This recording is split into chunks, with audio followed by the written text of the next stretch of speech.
Et nous sommes de retour pour vous jouer à un mauvais tour avec Sous la Seine, un film qui est sorti sur Netflix avec un gros requin. Il fallait bien ça pour qu'on sorte de notre tanière, mais surtout la fin des cours pour qu'on ait un petit peu plus de temps pour faire des petites critiques, n'est-ce pas, Nam? Bah oui, C'est les vacances enfin un sauf peu, et que presque. toi t'aies du temps, parce que moi j'en ai de manière générale, donc Ah ouais, ouais. moi Moi, ça va, moi ça moi, va. c'est la semaine prochaine, j'ai encore un cours. Hmm. Alors, nous allons commencer donc par la traditionnelle fiche technique. Alors, Sous la Seine, c'est bel et bien français puisque c'est puisque c'est réalisé par Xavier Jans. Alors Xavier Jans, il avait commencé dans le film d'horreur, notamment avec un film qui avait été remarqué à l'époque qui s'appelait Frontières.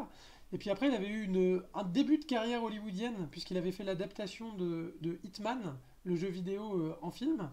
Une adaptation qui est absolument abominable, mais qui a été charcutée par les producteurs.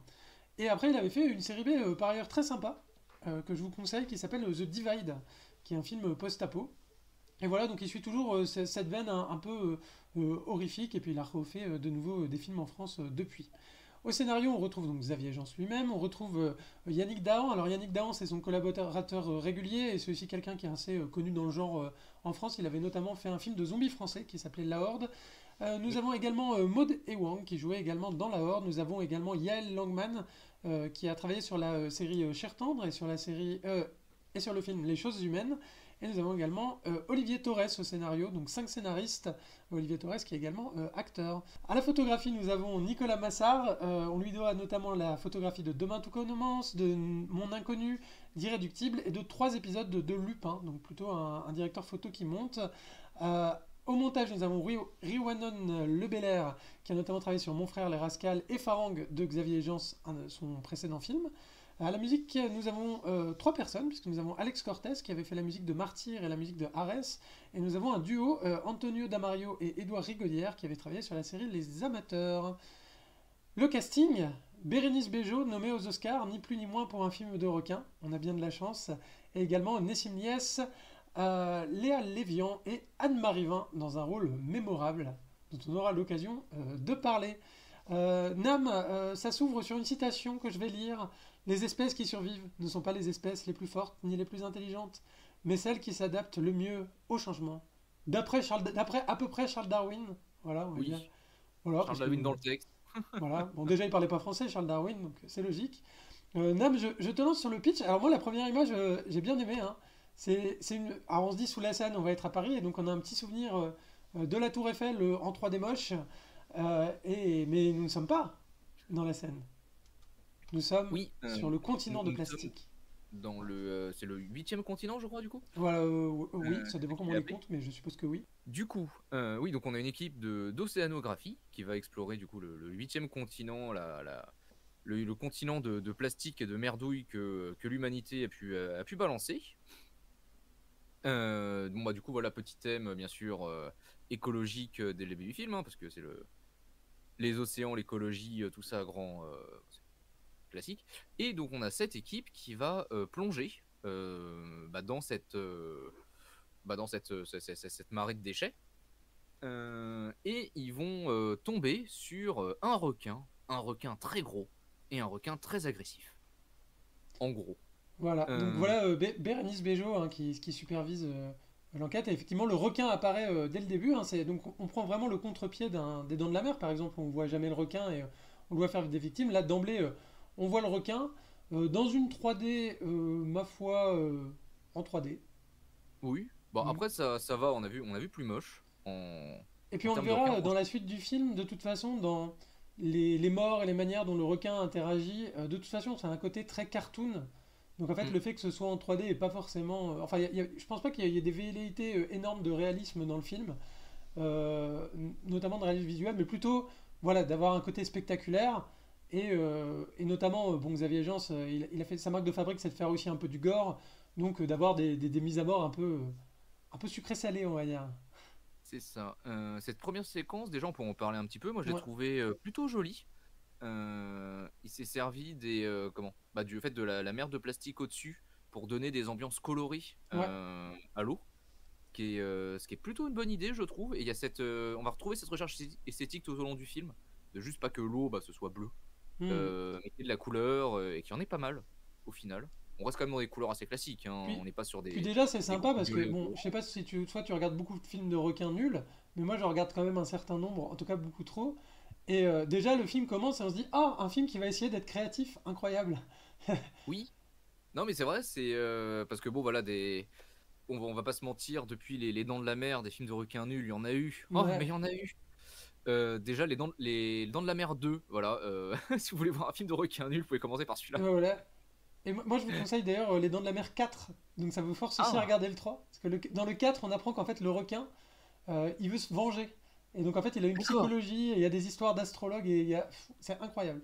Et le 3 en d'accord, 3D est absolument. Enfin, en 3D, c'est en relief de l'époque avec des lunettes bleues et rouges, avec un requin en 2D qui percute une vitrine. C'est phénoménal.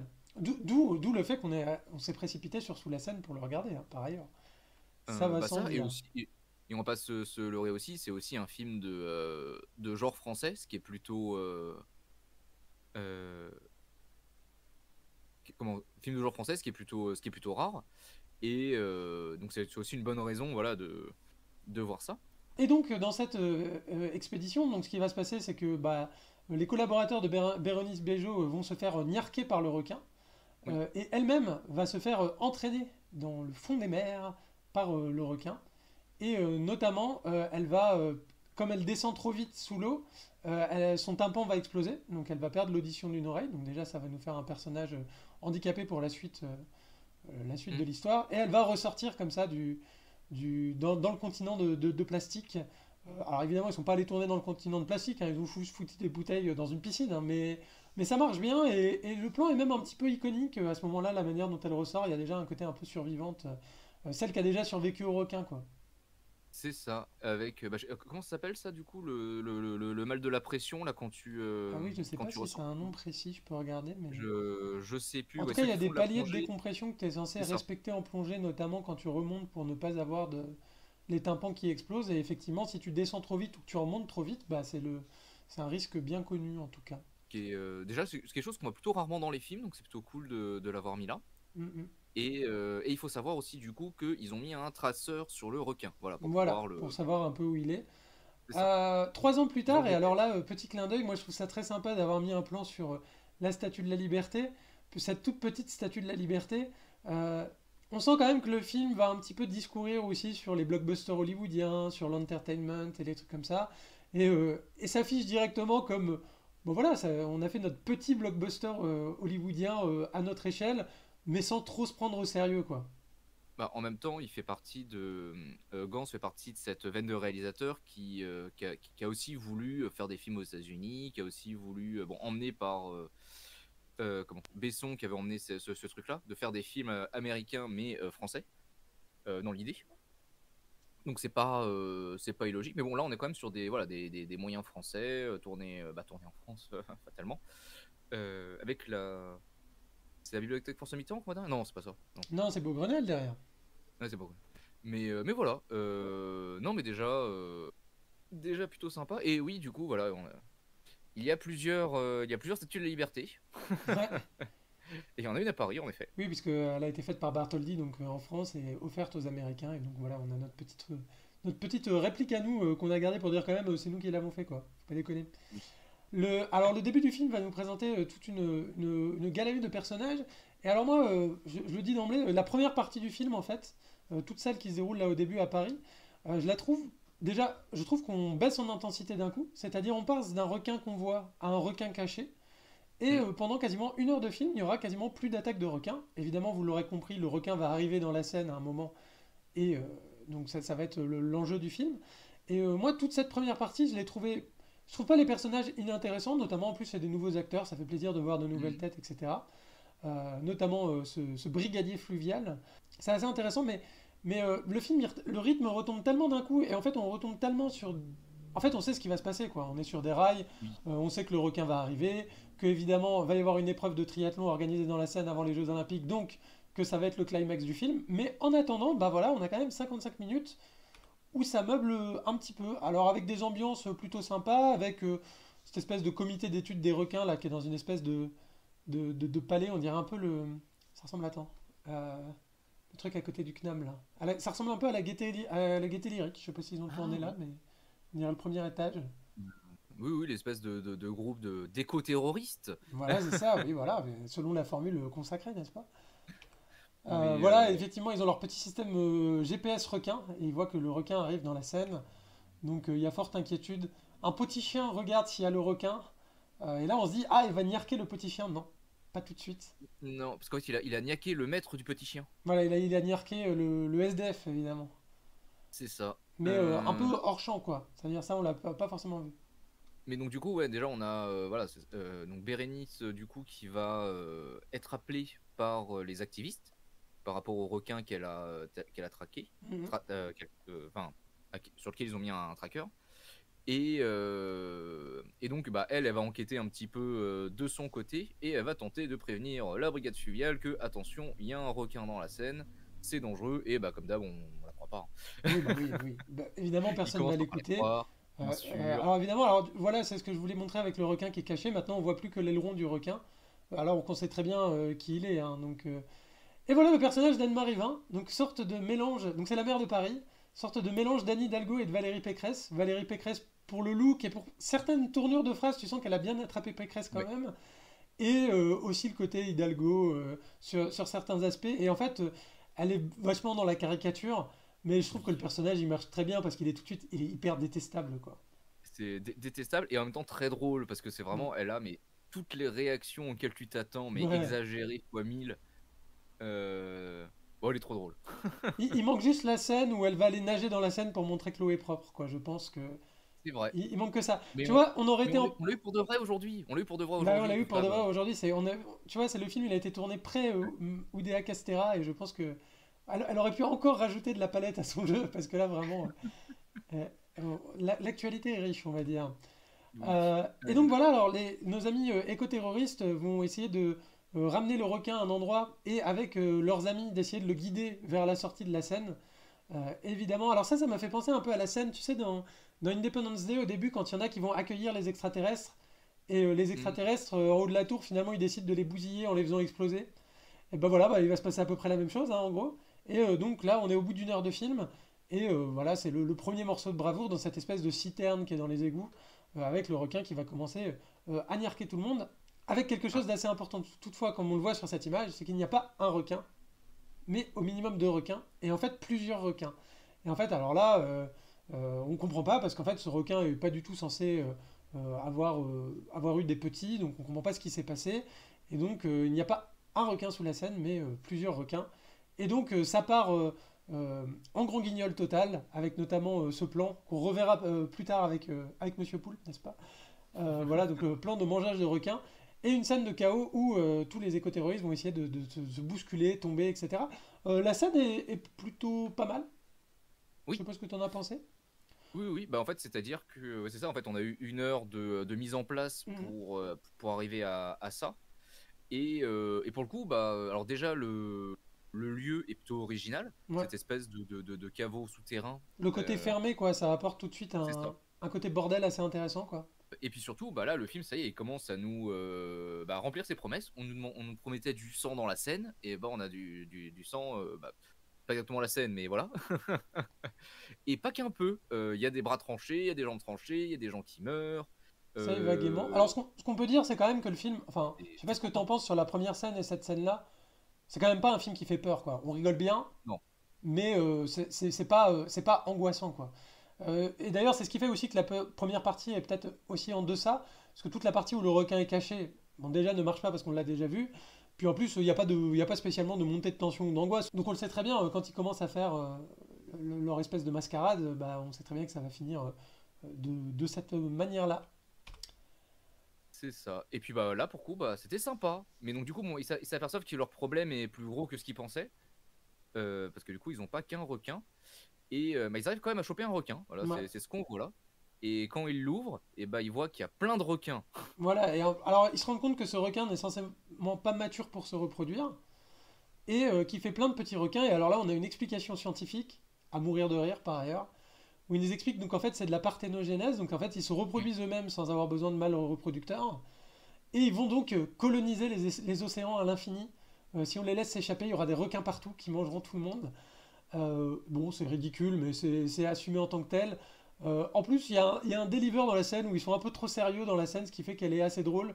Je sais pas, je sais pas à quel point ils la font vraiment au second degré, mais en tout cas, je trouve la scène plutôt marrante. Oui, oui, c'était. Bah, de toute façon, après, là, le film commence plus à assumer son côté grand guignol. Donc, ça, c'est ce qu'on attendait aussi. Hein. Pendant 1 heure, il te fait croire que ça va être un truc un peu sérieux, et en fait, bah, c'est un film avec des requins sous la scène. Voilà, c'est ça. Euh, Alors, d'ailleurs, je trouve ça marrant cette volonté de toujours vouloir faire évoluer les requins. ouais, Euh, Parce que dans les faits, bah, les requins, ils n'ont pas évolué depuis des millions et des millions d'années. Genre depuis l'époque des dinosaures, il y avait déjà des requins. ouais, oui, bah, de toute façon, le principe de Ils sont l'évolution, toujours c'est les que ça se fait pas en 3 secondes sur une rupture comme ça. Et puis par ailleurs, c'était juste pour justifier, en fait, tout ça pour justifier qu'un requin peut aller dans la Seine, parce que les requins, ça vit dans l'eau salée.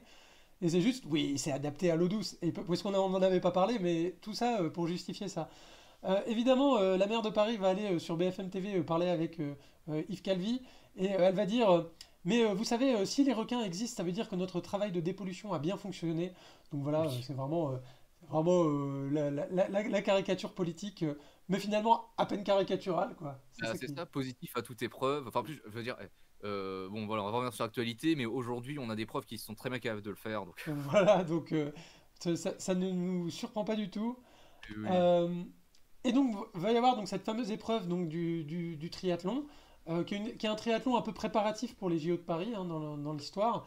Et là, évidemment, c'est là où on sait que on va se régaler, mais pas autant que les requins. Mais d'ailleurs, en voyant ce truc-là, je suis quasi sûr que je suis passé à côté au moment du tournage parce que c'est leurs affiches rouges Paris, ça me parle. Alors, c'est possible, mais alors, faut savoir que ça a été tourné en majorité. Il y a beaucoup de scènes, en tout cas. Je sais pas, je pense qu'ils en ont tourné quelques-unes à Paris, mais il y en a beaucoup qui ont été faites en Espagne sur fond vert. Oui, oui, Ce qui explique notamment qu'il y a eu pas mal de téléportation aussi dans le film par mais je moment. pense que Et là, tu vois, autant je pense que peut-être le truc à l'avant a l'air réel et incrusté, autant le pont là, il fait quand même bien 3D quoi. Ouais, ouais, ouais, ouais. Mais je Son pense qu'il éclairage, il est quand il y même aura pas très naturel. notamment t'es sur les quais de Seine, quand les gens ils sont au sol, qui doivent être vrais pour le coup. Oui, par contre, effectivement, je Ils ont crois qu'il y a tourné eu sur du place. tournage sur les quais de Seine avec des gens qui passaient, ça, parce que ça, j'ai vu dans le making-of, donc Mm. je Et pense qu'il y a des petits bouts qui ont été tournés, mais les choses vraiment dans la Seine, bah de toute façon, ils n'ont pas vraiment nagé dans la Seine parce qu'ils pouvaient pas déjà, parce que c'est trop mais- dangereux, premièrement. Parce que le travail de dépollution n'a peut-être pas si bien fonctionné que ça, donc... et ça a été tourné à Alicante en Espagne, je l'avais noté par ailleurs. oui, la brigade a été retirée et ils ont envoyé l'armée. Qu'est-ce qui pourrait Voilà, mal se passer? au cas où il y ait des requins, hein, on sait jamais quand même. Parce que Euh, maintenant ils le savent, hein. Il y a des requins, mais ils font quand même le truc parce que. Et donc voilà, ils décident de tenter d'éliminer tous les requins d'un coup. Je sais plus exactement c'est quoi le plan, enfin bon, voilà. Et ils se retrouvent dans une partie immergée des catacombes. euh, on ce voit les petits qui squelettes là rajoute sur le aussi côté. c'est ça, du danger à l'ambiance, qui rajoute une autre ambiance quand même dans le. Parce que bon, voilà, l'environnement marin, entre guillemets, enfin fluvial de Paris, bah, c'est pas super varié. Hein. Oui, c'est-à-dire, Mais donc, voilà, déjà, t'as fait les égouts et la scène en plein air. Fallait avoir l'idée des catacombes, c'est déjà bien. c'est ça. Donc voilà, ils ont 3 environnements, c'est plutôt cool. Hmm. Et donc dans cet environnement, voilà, ils ont un plan qui va mal se passer, bien entendu. Voilà. Alors ça, c'était, bah, ça marche toujours bien, ça, les flares rouges, Et d'ailleurs, le film marche le très bien danger. en termes d'effets spéciaux, justement quand on est un peu dans la pénombre et qu'on voit pas trop malgré tout. Là, bah, typiquement, j'ai mis ce plan-là parce que je trouve que voilà, parmi les plans d'effets spéciaux du film, c'est un de ceux qui sont les plus réussis à mon sens. Mm. Après, techniquement, ça fait partie aussi des entre guillemets plus simples à faire. Je dis entre guillemets parce que bon, voilà, c'est toujours compliqué aussi parce qu'il n'y a qu'une seule source de lumière. Voilà. Du coup, tu peux plus cacher les défauts et que bon, ça c'est le voilà, c'est le truc qui souvent gâche tout. C'est la lumière qui est pas adaptée. Hmm. Parce que t'as beau pas t'en rendre compte, enfin de manière consciente, en fait la lumière t'en va tous les jours. Donc dès qu'il y a un truc qui va pas, tu le vois tout de suite. C'est ça. Et d'ailleurs, j'ai un bon exemple pour vous si vous voulez, si vous vous intéressez un peu aux effets spéciaux, vous pouvez regarder Gemini Man de Ang Lee, qui était un des premiers films en turbo HD. Et vous verrez que notamment, donc le principe c'est qu'il y a un Will Smith jeune qui se bat contre un Will Smith vieux, le Will Smith jeune étant en effets spéciaux, son visage. Et du coup, sur chaque scène de baston, ils font toujours en sorte qu'il n'y ait qu'une source de lumière. Donc soit il a une loupiote sur lui, soit il a une torche à la main, soit il y a un truc qui est illuminé au loin, justement pour que ça se voit pas trop. Et donc voilà, prenez des notes, amis réalisateurs, vous voulez faire une bonne scène, une seule source de lumière en VFX, c'est mieux. Après, tu ne peux pas tout faire comme ça non plus. Bien sûr. Là, là, il y a quand même ici une promesse de grand spectacle qui permettait pas de tout faire. Évidemment, parmi nos nageurs de triathlon, il y a Monsieur Poulpe qui est juste venu pour se faire manger. Bah oui. Je... Monsieur Coupe dans un film de requin, il le fallait, ils l'ont Voilà. fait. Bon, Bravo. donc il va se faire niarquer, hein, bien évidemment. Oui. Euh, et donc là, dans la scène, alors attention, c'est là où le film part en total n'importe quoi. Moi, je m'y attendais pas, hein. Mais j'étais hilar à ce moment-là. C'est qu'en fait, dans le fond de la scène, figurez-vous qu'il y a des munitions de la Seconde Guerre mondiale, de la Première, de munitions, quoi, des trucs qui traînent, c'est la scène, vous comprenez. Et sauf que les requins, du fait de du bazar qu'ils sont en train de mettre et des tirs qu'on est en train de faire, bah, tout ça soulève les munitions, et donc la scène commence à exploser. Oui, mesdames, Oui. messieurs, tous les ponts de la scène explosent, dans une scène hilarante, encore une fois, hein, c'est vraiment très drôle. Oui, Ça, ça crée un alors là, raz-de-marée. en lançant le film, je m'attendais pas à ce que ça finisse comme ça, très honnêtement. Bah oui, mais en même temps, tu vois, genre le film a réussi à être surprenant. Étonnamment. Ah ouais, c'est généreux, quoi. Bah oui, Alors, oui, c'est ça. je Personne vais n'en demandait autant, et puis ils y vont, donc c'est cool. je vais quand même mettre un petit bémol sur cette scène-là. C'est que moi j'aime bien les films catastrophes où ça devient un peu idiot et tout, j'adore ça. Mais j'aime encore mieux quand même quand c'est un peu bien fait. Par exemple, mon maître étalon dans le genre, c'est San Andreas avec The Rock, où je trouve que vraiment les effets spéciaux sont super. Là, les effets spéciaux, ils sont un peu pourrafs, quoi. Honnêtement, c'est pas terrible, c'est vraiment en 3D, pas terrible. Bon, on le voit même là à l'écran, hein. Il y a un côté trop net, etc. Ça n'empêche pas la scène d'être rigolote et de fonctionner, mais elle est pas impressionnante non plus, quoi. Ouh, c'est ça. Bah après, je sais pas si le but c'était d'être vraiment impressionnant, c'était plus de montrer du bordel et du sang. Euh... Voilà. Oui, puis quand tu dis belette, ouais, c'était un petit caméo sympa. On a bien aimé. Oui. Et donc voilà, hein, il y a un grand tsunami sur la scène qui va emporter le public. Donc je pense que c'est ça que tu as peut-être vu, parce que à mon avis, ça s'est tourné, tu vois, les bouts avec les gens qui courent effrayés. Ça, à mon avis, ça avait vraiment été tourné à Paris. Oui, je pense que ça va être plus simple, hein, oui, Hmm. à faire comme ça. Et donc, sous la scène, alors c'est là où c'est marrant, c'est qu'on pensait que c'était le requin qui était sous la scène, mais en réalité, avec ce tsunami, c'est Paris qui se retrouve sous la scène, et donc ça fait Oui. écho à la première scène du film où il y avait ce continent de plastique. Et donc là, c'est un peu la montée des eaux, donc toujours pollution, réchauffement climatique, avec un petit message là-dessus. Et en fait, en arrivant à cette fin, qui est une fin, euh, Ça c'est Robert. too much, quoi. C'est trop. Et en fait, je sais pas, il y a quand même un côté assez poétique, notamment avec voilà, les requins qui passent dans les stations de métro, et cette vue de Paris vraiment sous l'eau et tout. Bah, j'ai trouvé que c'était en fait une assez jolie fin. Et j'ai lu un petit peu les interviews du réalisateur, et il disait que dans son film, il y avait quand même l'envie de, bah, un peu de détruire les JO d'une certaine manière, qui serait pour lui un peu le spectacle suprême, et de montrer bah, finalement que le spectacle, bah, c'est pas grand-chose face à la nature et face bah, au réchauffement climatique qui nous arrive dessus, et que quelque part on se voile un peu la face et que la réalité va nous rattraper. Et en fait, au final, si je trouvais le film, le film est, je trouve le film généreux mais stupide, et sur la fin, je le trouve quand même un peu poétique et pas si débile que ça. Donc voilà, j'étais assez satisfait de cette fin. Toi, t'en as pensé quoi, Nam? Bah moi j'ai bien aimé aussi la fin. Mais par contre, c'est vrai qu'en arrivant à la fin, je me suis dit, ah, j'espère qu'ils vont nous faire un Ah bah ouais. second. Parce que l'évacuation de Paris avec les hélicos au-dessus qui s'écrasent avec des requins qui leur sautent dessus, ce serait trop Ah, bien. voilà.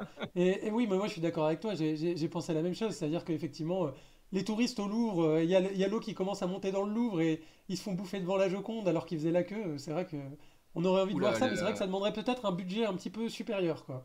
ou la victoire de Samothrace, ce genre de truc, tu vois. Mais il y a des, Ah, oui, oui, il y a des, clairement, il y a des trucs à faire. Mais après, si le film marche assez, il pourrait très bien, oui, s'ils ont un peu de budget, faire un truc, tu vois. et d'ailleurs, faut pas désespérer, si le film a un accueil critique mitigé, on y reviendra dans nos conclusions, ça a Alors, très très mitigé, bien mais en marché, France. quoi. En termes de nombre de vues sur Netflix, je crois que c'est un des gros Hmm. cartons de l'année, hein. Donc pourquoi Après, pas un Sous la scène 2? j'ai l'impression que c'est mitigé, mais surtout en France. Parce que des avis américains que j'ai pu voir, les Ouais. gens avaient l'air d'être plutôt contents. Disons que sur les avis étrangers, tu regardes un letterbox, c'est un peu entre deux eaux, pour pas faire sans mauvais jeu de mots. Et en France, par contre, effectivement, le film se fait un peu défoncer. Mais je pense que les gens l'ont peut-être un peu pris au sérieux. Comment dire il y a un côté dans le film un peu blockbuster chinois. Je sais pas trop comment expliquer ça. Genre, je m'excuse pas de faire des trucs en 3D, je ne m'excuse pas de faire des scènes too much, je ne m'excuse pas d'aller au bout de mes idées. Et ça, pour un public français, c'est peut-être un peu trop, je sais pas. Bah C'est après, une c'est théorie. vrai que si tu vas voir que les gros films français chaque année, c'est pas ce dont t'es habitué, hein. Et par ailleurs, si Et tu t'attendais encore, à un et encore. film d'elevated horror, tu vois, un truc avec un Oui, message vraiment très intelligent, c'est pas le cas non plus, quoi. Faut oui, peut-être c'est pas ça, pousser le non plus, masque et quoi. la plume, c'est pas leur truc, oui. Oui, voilà, ouais, c'est pas. Je Et pense que ouais, si tu le regardes avec un œil vraiment critique, je pense qu'il y a des reproches à faire. Donc moi, sur la conclusion, bon, j'ai à peu près dit tout ce que j'avais à dire, hein. C'est-à-dire que je trouve que quand le film est généreux dans dans ses scènes d'action, ça marche très bien. Je trouve que la fin est sympa, que le début est sympa. Par contre, moi, il y a quand même la première heure où je la trouve vraiment chiante à mourir. Vraiment, je la trouve vraiment très longue. Et je comprends que aussi, à un moment, tu mets le budget à certains endroits et pas à d'autres, et il faut que le film fasse oui. 1h30 pour que ça tienne. Enfin, le film, il fait 1h45, et honnêtement, ils auraient pu couper un quart d'heure. On peut revenir au format 1h30, quoi, je pense. Et j'ai pas eu de déplaisir à le voir, honnêtement. Ça m'a fait un peu l'effet de Peur bleue, si vous connaissez ce film de requin, où vraiment c'est généreux, stupide comme ça, mais avec quelques idées. Et voilà, c'est pas un film que je re-regarderai ou que je trouve culte. Je pense pas il adviendra un statut culte de ce film-là, voilà, à cause des défauts que j'ai mentionnés. Donc voilà, les longueurs dans la première partie et le côté, bah, c'est quand même pas très bien fait par moment sur les effets très spectaculaires. C'est quand même pas. Il y a le côté marrant, mais le côté spectaculaire n'y est pas, franchement.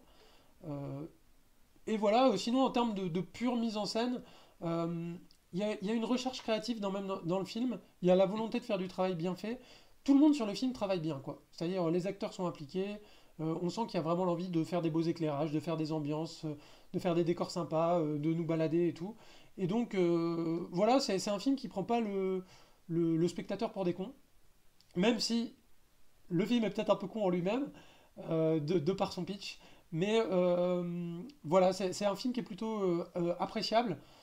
Moi, je reste quand même sur cette limite de. Je me suis quand même ennuyé pendant la moitié du film, ce qui pour moi est un peu rédhibitoire. Mais je le déconseillerais pas et je l'ai vu quand même avec un certain plaisir. Bah écoute, moi j'ai plutôt passé un bon moment. En effet, il y a l'heure qui est un peu longue, mais en même temps, je trouvais ça sympathique aussi. Tu voyais le rapport aussi activisme chez Bérénice Bejo qui permettait de donner un peu d'épaisseur au personnage. Bon, il y a le côté les gentils flics, où bon, bah, tu grinces toujours un peu les dents quand tu vois ça. Et en même temps, c'est la brigade fluviale, bon, pourquoi pas. Je veux dire, à part repêcher des gens dans la Seine, on sait pas trop ce qu'ils font, donc bon, pourquoi pas, je veux dire, Oui, je veux bien accepter qu'ils soient sympas. Et à part ça, oui, le film, je trouve, a plutôt rempli ses promesses, en étant plus généreux que ce dont à quoi je m'attendais, donc bah non, bah, c'était sympathique. Pour moi, c'était quand même plutôt une bonne surprise, j'ai quand même passé un bon moment, et au final, tu vois, bon voilà, 1h30, c'était une bonne durée. ouais, ouais, bah. Moi, je te dis 1h45, ils auraient pu couper un quart d'heure, mais c'est intéressant ce que tu dis, notamment sur les gentils flics. C'est vrai que sur les personnages, parce que bon, le film se prête pas beaucoup plus à une analyse politique de ce qu'on a pu dire sur le spectacle et sur Mhm. l'écologie, mais c'est vrai que les personnages, c'est quand même un peu toujours les activistes un peu bêtes, les policiers un peu badass et gentils. Euh, je suis pas contre qu'il y ait des représentations comme ça, par ailleurs, dans l'absolu. Mais Mhm. en fait, en général, ce que tu fais, c'est que tu fais un tandem. Et dans les deux, bah, t'as un flic qui est bien et un flic qui est stupide. Et t'as un Mhm. activiste qui est bien et un activiste qui est stupide. Et, euh, et oui, sinon, elle, le personnage de Bérénice Bejo, bon, c'est un peu Hélène Ripley dans Alien, quoi. C'est la femme que personne n'écoute. Oui. Le fait que son audition ait été perdue est pas très utilisé dans le film aussi. Je C'est trouve vrai. que c'est un peu dommage parce que en fait ça aurait pu amener des situations intéressantes, notamment qu'elle voit pas quelque chose qui lui arrive d'un côté. Je me souviens pas que dans le film il y a eu ce genre de choses qui a été utilisé. En tout cas, ça m'a pas marqué. Non. Ou ils auraient pu par exemple, utiliser aussi tu sais, quand ils sont sous l'eau et qu'ils ont les trucs pour communiquer. Ouais. Genre, rien, son truc qui merde un peu, et du coup, elle entend que d'un côté, ou alors ça coupe un peu, et du Hmm. coup, elle a du mal à comprendre ce que les autres disent, ou ce genre de choses. C'est vrai il y a des choses qui auraient pu être faites, mais bon, après, c'est. Voilà. Très souvent d'ailleurs dans les scènes sous-marines, il y a souvent de la communication qui est faite avec les mains, avec des gestes, Mm. etc. Et c'est vrai que le film reste quand même assez, dans sa mise en scène assez verbal, c'est-à-dire assez explicatif quand même d'une Mm. certaine manière. Alors que justement, quand on est sous l'eau, on pourrait s'attendre quand même à avoir justement des scènes un peu calmes et justement un peu sans des voix envahissantes qui viennent toujours commenter ce qui se passe. Après, c'est un film Netflix pour la télévision. Et, On fait oui, un oui. segment qui s'appelle Actu Streaming, donc on Et, teste les films en streaming, donc voilà, on sait où on va, et quoi. mine de rien, ce film a un assez haut nombre de victimes, Oui, étonnamment. le body count au final est assez satisfaisant, Bah ouais, parce que ouais. quand même la ville explose, donc c'est pas Oui. mal pour des requins. Bravo, bravo à eux. C'est-à-dire que vraiment, le tapis de bombe des requins, je m'y attendais pas. Les Euh, requins 1, poulpe 0. Voilà. voilà, requin, poulpe zéro, c'est un très bon nom. Nam, avons-nous des petites recommandations? As-tu sorti quelque chose de ta DVD Tech pour nos spectateurs? Ah ouais, je vais sortir un truc, mais bien crétin. Alors, c'est pas avec des requins, mais c'est un peu le même principe. Et c'est ça. Ah, Piranha 3D. Alors, tu sais, c'est marrant parce que j'ai failli le citer, puis j'en ai pris un autre en me disant il va peut-être citer Piranha 3D. Donc, Piranha 3D d'Alexandre Aja, tourné aux Oui, États-Unis. tout à fait. Donc, voilà, autre réalisateur français, à Ouais. noter quand même, hein, voilà, Un qui peu a également versé fait dans un le gore film aussi par d'horreur. ailleurs, parce que Piranha 3D, c'est quand même très gore. Et en fait, bon, le film est une grosse connerie, hein. C'est super drôle. Piranha 3D, c'est hilarant. Ouais. Par contre, il faut le prendre comme ça, c'est-à-dire, c'est pas un film sérieux. Ah Il ouais, se ouais, prend pas au clairement. Mais, sérieux et il y a aucun problème avec ça. Et alors, moi, je trouve ça c'est pas un super film drôle. sérieux, mais tu vois, Piranha 3D par rapport à Sous la scène, je trouve que des fois ça fait peur. Notamment quand ils sont sur la base de loisirs et que vraiment tout le monde se fait niarquer et qu'il y a beaucoup de figurants et qu'il y a vraiment du sang partout. Tu vois, t'as les canaux, les zodiacs, il y a des traces de sang partout. Ils passent de zodiaque en Oh, zodiaque pour essayer de pas se faire niarquer. Il y a une tension, tu vois, que j'ai pas forcément retrouvée dans Sous la scène, typiquement. c'est vrai. Voilà. Non, non, c'est vrai, c'est vrai. Donc je trouve que très bonne reco, du coup, Piranha 3D. Et devine ce que j'ai mis? J'ai j'ai- j'ai mis un film d'Alexandre Aja aussi. Ah, J'ai mis alors Crawl, le lequel? film avec les crocodiles. Parce que je le trouve super aussi. Ah, je sais pas si je l'ai vu celui-là. Ah bah je te le recommande chaudement. C'est un film. Donc il y a un ouragan, l'eau monte et les crocodiles arrivent. Et donc c'est très très cool. Et il y a notamment une bagarre avec un crocodile dans une cabine de douche. Donc vraiment D'accord. je te le recommande chaudement. Et du coup, comme ça fait deux Alexandre Aja, je vais quand même vous recommander, j'avais noté en recommandation annexe, mon film de requin nul préféré, c'est Shark Attack 3. Voilà. Je ne vous en dis pas plus. Allez-y, de confiance. Vous n'avez pas forcément besoin d'avoir vu le 1 et le 2 pour comprendre le 3. Donc Shark Attack 3 Mégalodon, avec John Barrowman de Torchwood et de Doctor Who. Un très bon nanar de requin que je vous recommande. Eh bien, merci de nous avoir suivis pour ce nouveau segment d'Actu Streaming. On repart, on va avoir un petit peu plus de temps, donc on va faire un petit peu plus de vidéos pour vous parler des films en streaming. Et puis, on va rattraper un petit peu ceux qu'on a ratés dans les derniers mois, puis on va faire les récents, on va faire un sur deux comme ça. Euh, voilà, parce qu'on a envie de vous en parler. Et ça nous fait toujours plaisir. Du coup, n'hésitez pas à lâcher un like, à lâcher un abo, ça nous fait toujours plaisir, à partager la vidéo autour de vous. Si vous avez envie d'avoir des discussions élevées et enlevées sur Sous la scène, parce que vraiment c'est un film qui nécessitait un appareil critique conséquent, je pense. Donc voilà, on a fait le taf là-dessus. Merci, bye bye. Au revoir.